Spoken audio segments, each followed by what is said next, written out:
আরেকটা বৃহৎ কাজ হচ্ছে, সেটাও দ্রুত তৎপরতার সাথেই চলছে। বাবার যে দুধ পুকুর, এই দুধ পুকুরের জলটাকে পিউরিফাইড করা।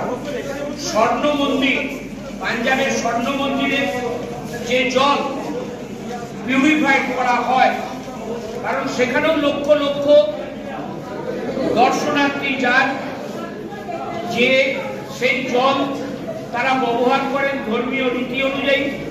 এখানে বাবার দুধ পুকুরেরও জল লক্ষ লক্ষ ভক্তবৃন্দ ধর্মীয় কারণে সেটা ব্যবহার করেন। তা এই জায়গাতেও আমরা সেই কাজ দ্রুততার সাথে চলছে।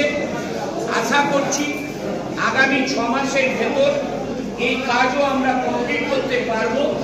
তা ওই এলাকাতেও যারা ব্যবসায়ীরা আছেন, হয়তো কিছু সময় অসুবিধা হয়েছে বা হচ্ছে, এইটুকু আপনারা সহযোগিতা করবেন।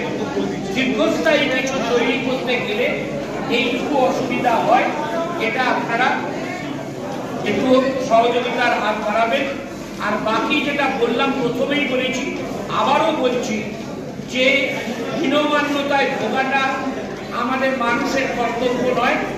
আমরা ভুলটাকে ধরিয়ে দেওয়া, ভুলটাকে সংশোধন করা, এটা হচ্ছে আমাদের কর্তব্য।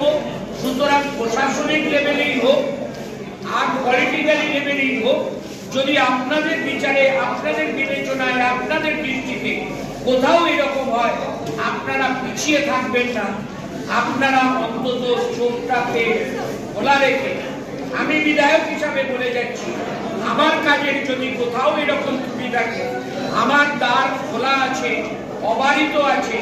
আপনারা নিশ্চিত সেখানে যে আপনার এটা ভুল পদক্ষেপ বা এটা করলে আরো ভালো হয়, এই পরামর্শের আমি আবেদন রেখে, আমার এখানে যে অনেক বয়োজ্যেষ্ঠ ব্যবসায়ীবৃন্দ আছেন, তাদেরকে আমি আমার ভক্তিপূর্ণ প্রণাম জানিয়ে, সমবয়সীদের অভিনন্দন জানিয়ে, ছোটদের স্নেহাশীষ জানিয়ে, এই ব্যবসায়ী সমিতির দীর্ঘায়ু কামনা করে, শ্রীবৃদ্ধি কামনা করে আমার বক্তব্য শেষ।